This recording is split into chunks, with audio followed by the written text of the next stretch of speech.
I try to look at fat loss like a card game, where each thing that we do to increase our caloric deficit is like playing a card.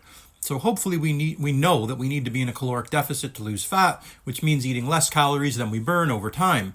But what we may not know is that the body undergoes a process known as a metabolic adaptation, and metabolic adaptation refers to the ways the body has evolved to fight off starvation during times of famine in our history.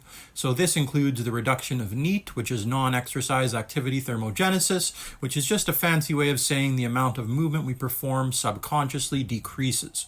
Metabolic adaptation also refers to our hormones, especially thyroid hormones, adapting to burn less calories. Don't worry, these adaptations are only temporary. So back to the card game analogy, we have three main levers to pull, or cards we can play. So we can eat less calories, we can do more formal cardio, and we can increase our step count using a step count tracker, which I think is a very underrated option. So if each option is a card we can play to reach our goal, then we can start to develop a strategy.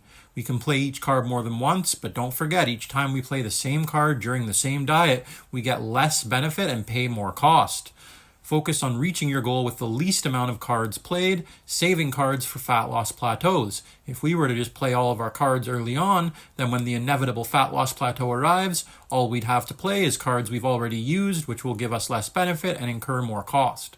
So why don't we just slash our calories for fat loss? Well, this will lead to super quick metabolic adaptation, which will start a nasty cycle of lowering calories quickly, adjusting, lowering more, etc. Also, lowering calories too much will make our energy levels and recovery levels really poor, leading to muscle loss.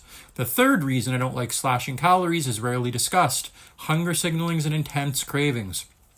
When deep in a diet, the cravings and food focus can be so intense that you can't even concentrate or work on anything else. So if you get intense hunger signalings, cravings, or food focus, I suggest focusing more on increasing cardio or step count after an initial drop in calories. This is a very individualized process. So here's an example of using our cards strategically. We could start out with a reduced food intake and an increased step count. Not super low calories or super high step count, just enough to induce 1 to 2 pounds of fat loss per week, because we're thinking ahead, remember. Then when we get to a fat loss plateau, we can then play either the cardio card, which wouldn't even have been used yet, or increase the step count or decrease food, depending on what seems more manageable for you and your situation. Now, this is where increased step count really shines. It takes very little recovery resources, yet still increases caloric expenditure all the same.